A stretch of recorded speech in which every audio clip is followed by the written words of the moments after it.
Bedtime Ritual, Time Travel, a Historical Mystery. Chapter 1, The Discovery. Dr. James Holloway stared at the ancient scroll, his eyes wide with disbelief. The parchment, brittle and yellowed with age, bore an intricate series of illustrations depicting various bedtime rituals from cultures long past. But it wasn't the artistry that held his attention. It was the barely legible scrawl in the margins, written in a mix of archaic languages he had spent years deciphering. "To walk among the ancients, one must sleep as they did," he murmured, tracing the words with a trembling finger. As the leading historian at Cambridge University, James had encountered his fair share of outlandish claims and pseudo-historical nonsense. But this was different. The scroll had been discovered in a previously unexplored chamber of an Egyptian tomb, sealed for millennia. Its provenance was impeccable, its age undeniable, and yet the implications were impossible. Time travel through sleep? It was absurd. And yet a small voice in the back of his mind whispered, "What if?" James shook his head, trying to clear the fog of excitement and skepticism that clouded his thoughts. He needed to approach this scientifically, methodically. If there was even the slightest chance that the scroll's claims were true, it could revolutionize not just his field, but the entire world's understanding of history and the nature of time itself. He carefully rolled up the scroll and placed it in its protective case. As he did so, his phone buzzed with a news alert. He glanced at the screen and froze. Ancient artifact stolen from British Museum. Authorities baffled. James's heart raced. The artifact in question was a small golden statuette, unremarkable to most, but to him, it represented a crucial piece of a historical puzzle he had been trying to solve for years. The statuette was believed to be the key to unlocking the secrets of a lost civilization that had vanished without a trace over 3,000 years ago. And now it was gone. As he stared at his phone, the connections began to form in his mind. The scroll, with its impossible claims of time travel, the missing statuette, a vital clue to an ancient mystery. Could they be connected? James took a deep breath, steadying himself. He knew what he had to do. No matter how crazy it seemed, he had to try the bedtime rituals. Chapter 2, The First Journey. That night, James sat on the edge of his bed, the scroll open before him. He had chosen to start with an ancient Egyptian sleep ritual, figuring it was as good a place as any to begin. Following the instructions meticulously, he lit a small oil lamp, recited a prayer to the god of sleep, Tutu, and lay down on his left side, head resting on a carved wooden headrest. As he closed his eyes, he felt foolish. What was he doing? This was madness, the desperate act of a man grasping at straws. And yet, as sleep claimed him, James felt a strange sensation, as if he were falling through his mattress, tumbling through darkness. When he opened his eyes, he found himself standing in a sun-baked courtyard, the air heavy with the scent of incense and the sound of distant chanting. He was in ancient Egypt. James gasped, his mind reeling. It had worked. It had actually worked. He was about to take a step forward when a voice behind him made him freeze. "Who are you, stranger? And why do you wear such strange garments?" Slowly, James turned to face the speaker. A man stood there, dressed in the simple linen kilt of a scribe, his eyes narrowed with suspicion. I am a traveler," James stammered, his mind racing, "from a distant land." The scribe's expression softened slightly. "Ah, that explains your odd appearance. Welcome, traveler. I am Imhotep, chief scribe to the pharaoh." James's heart skipped a beat. Imhotep, the legendary architect and physician? This was incredible.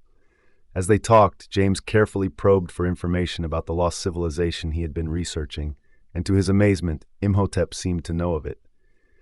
"Ah, you speak of the people of the Golden Star," Imhotep said, his voice lowering. "A great and mysterious culture, said to possess knowledge far beyond our own. But they vanished, seemingly overnight. Some say they angered the gods and were struck down. Others believe they simply left." James was about to ask more when he felt a tugging sensation, as if something were pulling him back.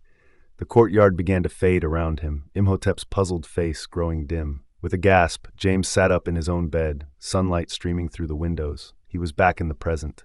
But now he knew. The scroll was real. Time travel was possible. And he had a lead on the lost civilization. As he scrambled to write down everything he could remember from his encounter, James's mind was already racing ahead to the next ritual, the next journey through time. He had to solve this mystery, had to find out what happened to the people of the Golden Star, and perhaps, just perhaps, he could uncover the truth behind the stolen statuette as well. Chapter 3. The Roman Interlude. James spent the next few days in a frenzy of research and preparation. He pored over the scroll, studying each ritual in detail, cross-referencing with his extensive library of historical texts.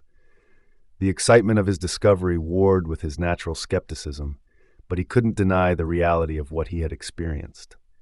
As night fell on the third day, he prepared for his second journey.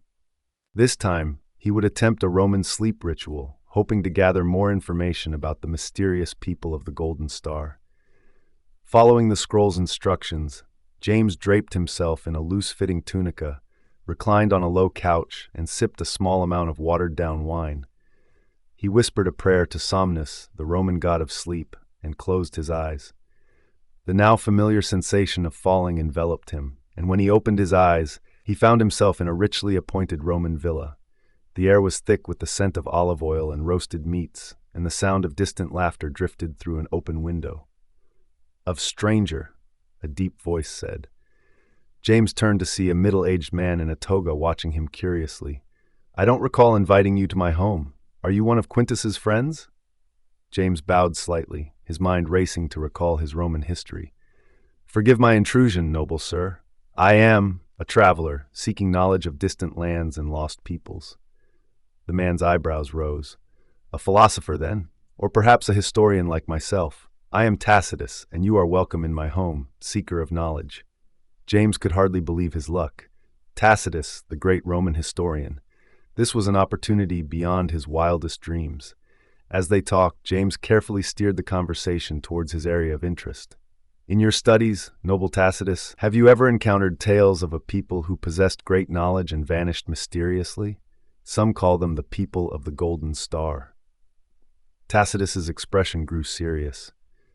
"Ah, you speak of a great mystery indeed. I have heard whispers of such a people, said to have had contact with both the Egyptians and our own ancestors. They possessed wondrous devices and knowledge that some said came from the gods themselves." James leaned forward eagerly. "And what became of them?" Tacitus shook his head.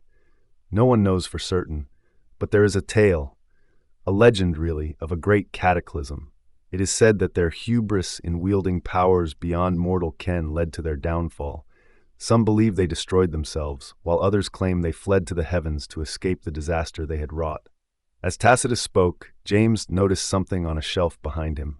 His heart nearly stopped. There, gathering dust among various curios and trinkets, was a small golden statuette, identical to the one stolen from the British Museum. Before he could say anything, the familiar tugging sensation began. James fought against it, desperate to ask about the statuette, but the room was already fading around him. He awoke in his bed, gasping and covered in sweat. The Roman ritual had worked, and he had gained valuable information, but the presence of the statuette in Tacitus's home raised even more questions. How had it gotten there? And more importantly, how had it ended up in the British Museum thousands of years later, only to be stolen now? The mystery was deepening, and James knew he had only scratched the surface. He reached for his notebook, determined to record every detail before it slipped away. As he wrote, a plan began to form in his mind. He needed to trace the path of the statuette through history, and to do that, he would need to make many more journeys through time. Chapter 4. The Medieval Enigma. The next few nights saw James traversing through various time periods, each journey bringing new insights and raising more questions. He had visited ancient China, spoken with scholars in the Islamic Golden Age, and even found himself in the court of Charlemagne. But it was his journey to medieval England that would prove to be the most intriguing yet. Following a ritual described in an Anglo-Saxon manuscript, James drifted off to sleep while clutching a small pouch of lavender and reciting an Old English charm. He awoke to the sound of monks chanting. Opening his eyes, he found himself in a dimly lit scriptorium, the air heavy with the scent of parchment and ink. A stooped figure sat at a nearby desk, quill scratching furiously on a piece of vellum. "Excuse me," James said softly, not wanting to startle the scribe. The monk looked up, surprise evident on his weathered face. "Who are you? How did you enter the monastery?" James, now well practiced in these encounters, smiled disarmingly. "I am but a humble seeker of knowledge, brother. Might I inquire as to where and when I find myself?" The monk's eyes narrowed, but he answered, "You are in the monastery of St. Albans, in the year of our Lord, 1237. I am Brother Matthew, the chronicler of this house." James's excitement grew. He was in the presence of Matthew Paris, one of the most important chroniclers of medieval England. As they talked, James carefully probed for information about the people of the Golden Star and the mysterious statuette. To his surprise, Brother Matthew's eyes lit up with recognition. "Ah, you speak of the golden idol of wisdom. It is said to have been brought to these shores by Joseph of Arimathea himself, a relic of great power, some say, holding secrets from the time before Christ." James leaned forward eagerly. "And where is this idol now?" Brother Matthew's face fell. "Alas, it was stolen from the abbey some years ago, a great tragedy, for it was said to have healing powers. But there were those who whispered that it was cursed, that it brought madness to those who possessed it for too long." As the monk spoke, James noticed something odd. On the desk where Brother Matthew had been working lay an open book, and on its pages was a crude sketch of a familiar object, the golden statuette. Before he could ask about it, the tugging sensation began. James tried to resist, desperate to learn more, but the scriptorium faded around him, Brother Matthew's puzzled face the last thing he saw before he awoke in his own bed. James sat up, his mind reeling. The statuette had been in medieval England, considered a holy relic, but it had been stolen, just as it had been in the present day. Was there a connection? And what of the supposed curse? As he frantically scribbled notes, a theory began to form in James's mind. What if the statuette wasn't just an artifact, but a key of sorts? A key to the knowledge of the people of the Golden Star? And if that were true, who else might be trying to unlock its secrets? James glanced at the clock. It was nearly dawn. He had been traveling through time for almost a week now, and he was no closer to solving the mystery of the stolen statuette or the vanished civilization. But he couldn't stop now. He was on to something. He could feel it. The next ritual in the scroll was from ancient Greece. Perhaps there, in the cradle of Western philosophy, he would find the answers he sought.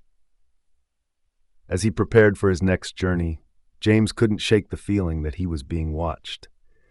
The hairs on the back of his neck stood up, and he glanced nervously at the shadows in the corners of his room. Was he imagining things, or had his nocturnal time travels attracted unwanted attention? With a shaky hand, he reached for the scroll. There was only one way to find out. Chapter 5, The Athenian Revelation. The Greek ritual was more complex than the others, involving a series of prostrations to Hypnos, the god of sleep, and the burning of special herbs. As James completed the final step, lying down on a pallet stuffed with sacred herbs, he felt the now familiar sensation of falling through time. He opened his eyes to find himself in a sun-drenched olive grove. The air was filled with the buzzing of cicadas and the distant sound of philosophical debate. A figure in a simple white chiton approached, his beard streaked with gray, his eyes sharp and inquisitive. "Greetings, stranger," the man said. "I am Plato. You seem lost. Perhaps you would care to join our discussion on the nature of reality?" James's heart raced. Plato himself! This was an opportunity beyond his wildest dreams, but he had to stay focused on his mission. "It would be an honor, great Plato," James replied, bowing slightly. "But I seek knowledge of a specific kind. Have you heard tell of a people possessed of great wisdom who vanished long ago? Some call them the people of the Golden Star."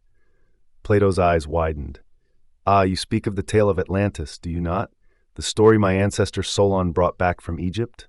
James frowned.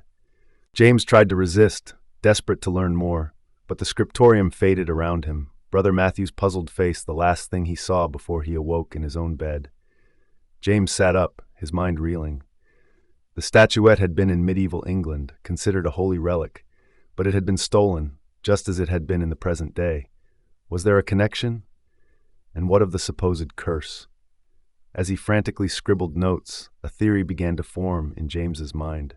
What if the statuette wasn't just an artifact, but a key of sorts? A key to the knowledge of the people of the Golden Star?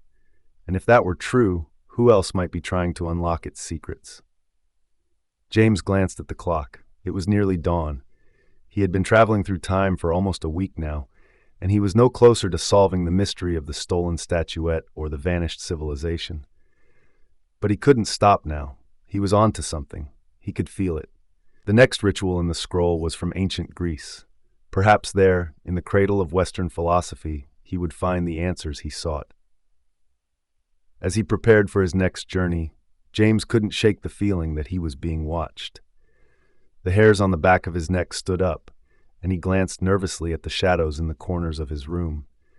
Was he imagining things, or had his nocturnal time travels attracted unwanted attention? With a shaky hand, he reached for the scroll. There was only one way to find out. Chapter 5: The Athenian Revelation. The Greek ritual was more complex than the others, involving a series of prostrations to Hypnos, the god of sleep, and the burning of special herbs. As James completed the final step, lying down on a pallet stuffed with sacred herbs, he felt the now familiar sensation of falling through time. He opened his eyes to find himself in a sun-drenched olive grove. The air was filled with the buzzing of cicadas and the distant sound of philosophical debate. A figure in a simple white chiton approached, his beard streaked with gray, his eyes sharp and inquisitive. "Greetings, stranger," the man said. "I am Plato. You seem lost. Perhaps you would care to join our discussion on the nature of reality?" James's heart raced. Plato himself! This was an opportunity beyond his wildest dreams, but he had to stay focused on his mission. "It would be an honor, great Plato," James replied, bowing slightly. "But I seek knowledge of a specific kind. Have you heard tell of a people possessed of great wisdom who vanished long ago? Some call them the people of the Golden Star." Plato's eyes widened. "Ah, you speak of the tale of Atlantis, do you not? The story my ancestor Solon brought back from Egypt?" James frowned. "Atlantis? I'm not sure we're speaking of the same thing." But as Plato began to recount the tale of the advanced civilization that sank beneath the waves, James realized with growing excitement that there were striking similarities to what he had learned about the people of the Golden Star. "And what of their artifacts?" James asked eagerly. "Did any survive the cataclysm?" Plato stroked his beard thoughtfully.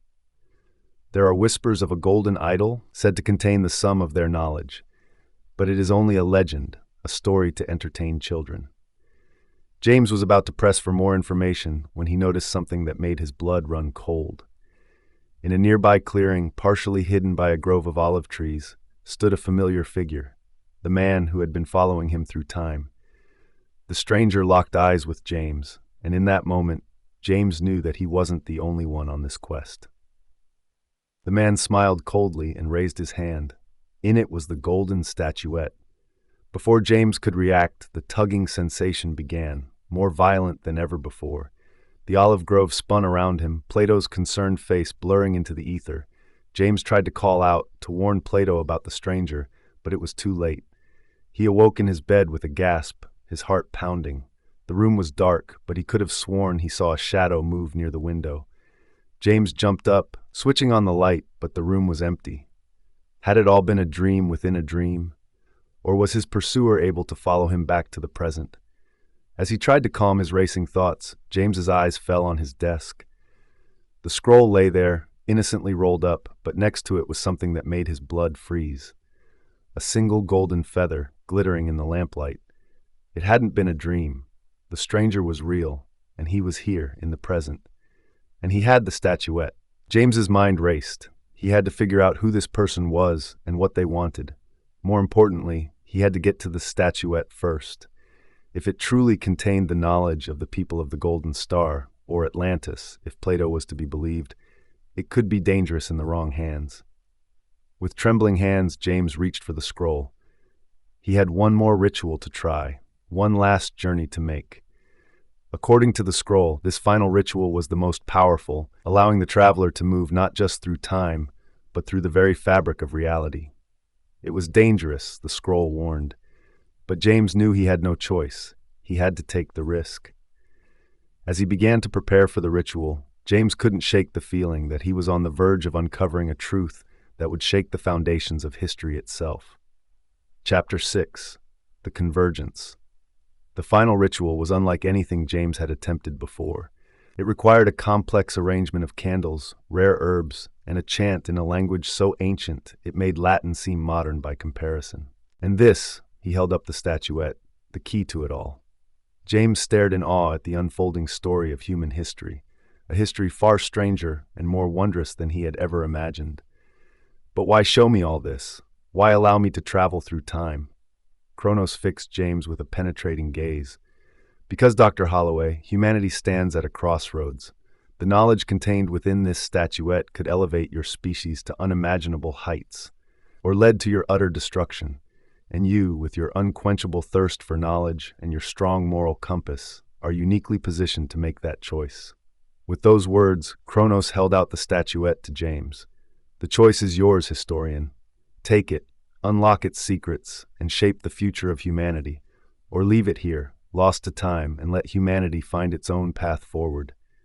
James stared at the statuette, his hand half raised. The weight of the decision pressed down on him like a physical force. Every fiber of his being yearned to take it, to uncover the secrets of a civilization lost to time. But the historian in him, the part that had studied the rise and fall of countless civilizations, hesitated. If I take it, he said slowly, how can I be sure I won't repeat the mistakes of the past? That humanity won't destroy itself with this knowledge? Chronos smiled, a sad, knowing smile. That, my dear Dr. Holloway, is the question that has haunted every great mind throughout history. There are no guarantees in the river of time, only choices and their consequences. As James stood there, poised between knowledge and caution, past and future, he felt the familiar tugging sensation begin. The nexus began to fade around him, Chronos' form growing indistinct. Choose wisely, historian, Chronos' voice echoed as the world dissolved into darkness. The future is in your hands. James awoke with a gasp, his hand clutching at empty air. He was back in his bedroom, the first light of dawn creeping through the windows. The scroll lay on his bedside table, innocent and unremarkable. But next to it, gleaming in the early morning light, was the golden statuette. James stared at it, his mind awhirl with the implications. Had he taken it? Had Chronos given it to him regardless of his choice? Or had it all been a fantastical dream? As he reached out to touch the statuette, a sudden wave of exhaustion washed over him. The weight of his journeys through time, the magnitude of what he had learned, crashed down upon him all at once. James sank back onto his pillow, his eyes heavy. He knew he had an impossible choice ahead of him, a decision that could shape the very future of humanity. But for now, sleep called to him, deep and dreamless. As his eyes closed, James's last thought was of the countless bedtime rituals he had performed, the journey through time and space that had led him to this moment. Whatever the future held, he knew his life, and potentially the course of human history, would never be the same.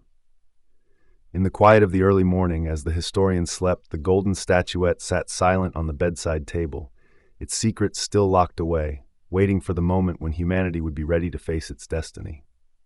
Epilogue. The choice days passed, and James found himself standing at the precipice of a decision that felt impossibly large. The golden statuette sat on his desk, an innocuous object to the casual observer, but to James it represented the culmination of everything he had experienced. He had spent countless hours studying it, trying to decipher its secrets without actually activating whatever mechanism would unleash its knowledge. He'd written extensive notes, cross-referencing everything he had learned on his journeys through time. But he hadn't made his choice. The enormity of the decision weighed heavily on him.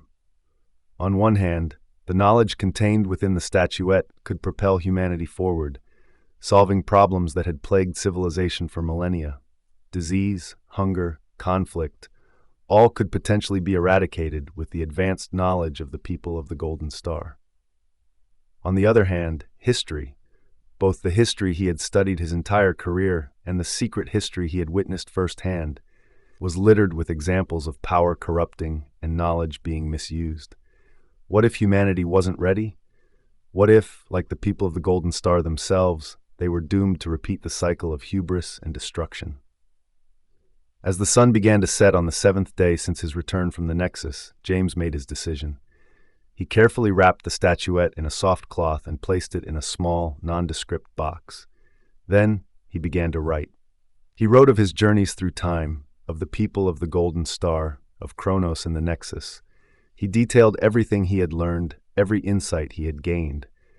But he did not reveal how to unlock the statuette's secrets. Instead, he wrote of the choice he was making.